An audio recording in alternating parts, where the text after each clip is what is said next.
Às vezes os sinais são difíceis de serem percebidos e são confundidos com questões da própria adolescência. Muitos pais e amigos ficam na dúvida se aquele comportamento ele é algo normal da adolescência ou se já é um comportamento que inspira cuidados.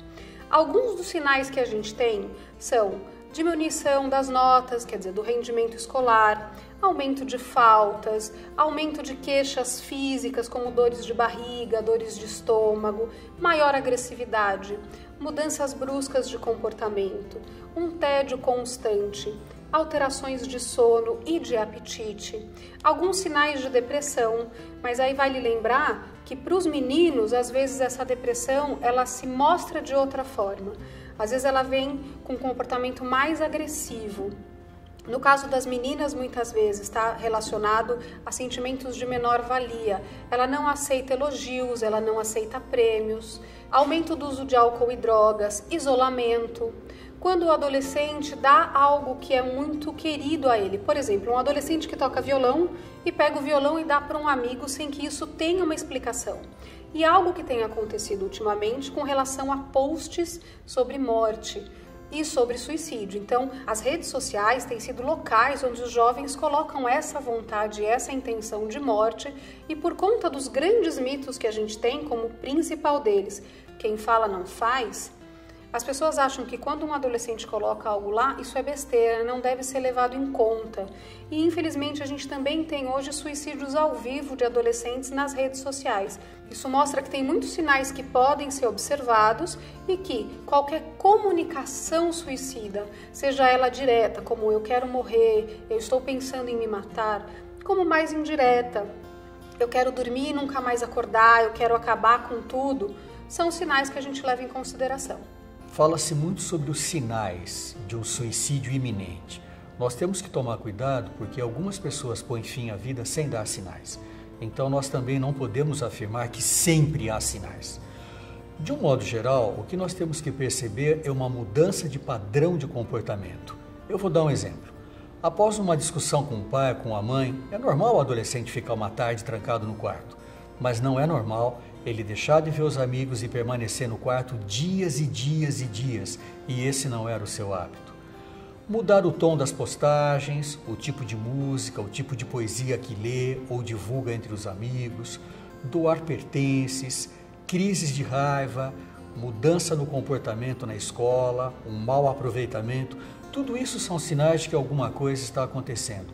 Não necessariamente sinal de um risco de suicídio, mas de que alguma coisa está acontecendo. Pode ser uma depressão, pode ser um transtorno bipolar, pode ser uso de droga, pode ser ele se sentir amarrado porque está sendo vítima de bullying e não sabe para onde fugir, ou seja, uma mudança de padrão de comportamento tem que chamar mais a nossa atenção. Independente da idade, uma das coisas que especialistas chamam a atenção, e nós também na experiência do CVV, é a mudança brusca de hábitos.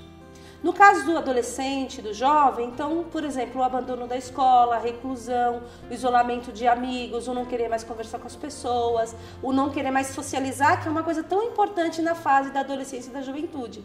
Então, quando ele começa a ficar só num quarto escuro ou sozinho, isolado, ele ou ela merece atenção. De repente, a decepção com um namorado, uma namorada, com aquela pessoa que você está apaixonado, isso tem um impacto forte. Assim como mudanças de lar, de escola, de ambientes, também você tem perdas aí. Se você não tem um cuidado nessa transição, gera sofrimento e requer cuidado. Quando eu saí do hospital, eles já saíram instruídos por uma equipe médica lá do Hospital Regional em Osasco. Eles começaram a conversar mais, eles começaram a prestar mais atenção no que eu sentia, no que eu falava, porque antigamente eles não davam importância. Nós somos em 4 irmãs. Então, o que acontece? 2 irmãs minhas, hoje, atualmente, elas são cantoras profissionais. Naquela época, a minha família estava focada nelas. Ao identificar um sinal, não fique passivo. A pior coisa que você pode fazer é olhar, perceber um sinal e simplesmente não tomar nenhuma atitude. Talvez você não saiba que atitude tomar, principalmente se for um jovem, se ele estiver vendo um sinal num amigo. Mas aí um adulto deve ser colocado dentro dessa relação. Tem uma frase que eu acho que ilustra bem o que os jovens precisam entender, que é o seguinte: é melhor um amigo bravo do que um amigo morto. Porque muitos jovens acabam contando para os amigos a ideia e a ideação suicida. E esses amigos, pelo jovem até muitas vezes pedir segredo, acabam guardando essa informação. E suicídio é algo grave demais para qualquer um guardar segredo. Então vamos lá. Percebeu os sinais, desconfiou de alguma coisa, vai chamar para uma conversa. Mas é uma conversa sem olho no relógio, sem olho no celular, sem pressa, sem julgamento, onde você vai mais ouvir do que falar. Você pode começar essa conversa falando, né? Tenho percebido que você não está legal, tenho visto que tem algo que não está bem com você. É isso mesmo?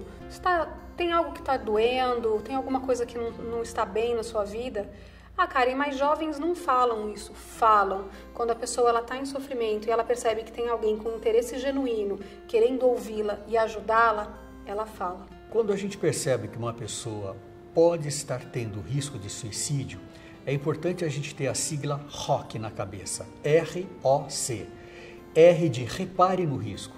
É doloroso você pensar que uma pessoa que está ao seu lado vai se matar amanhã ou depois.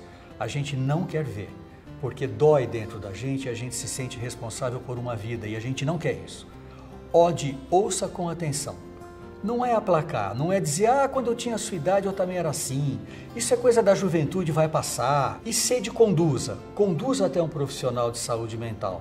Porque o adolescente ou aquela pessoa que está deprimida não tem a iniciativa de telefonar, marcar, se deslocar, ficar esperando. Então, ROC.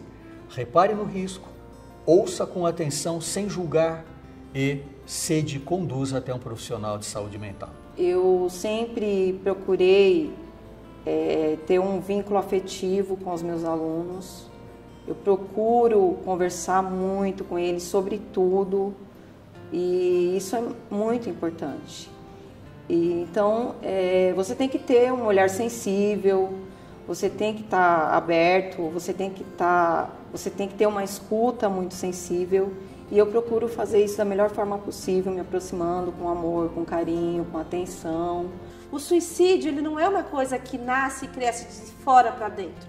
Ele é uma coisa que nasce e cresce de dentro para fora.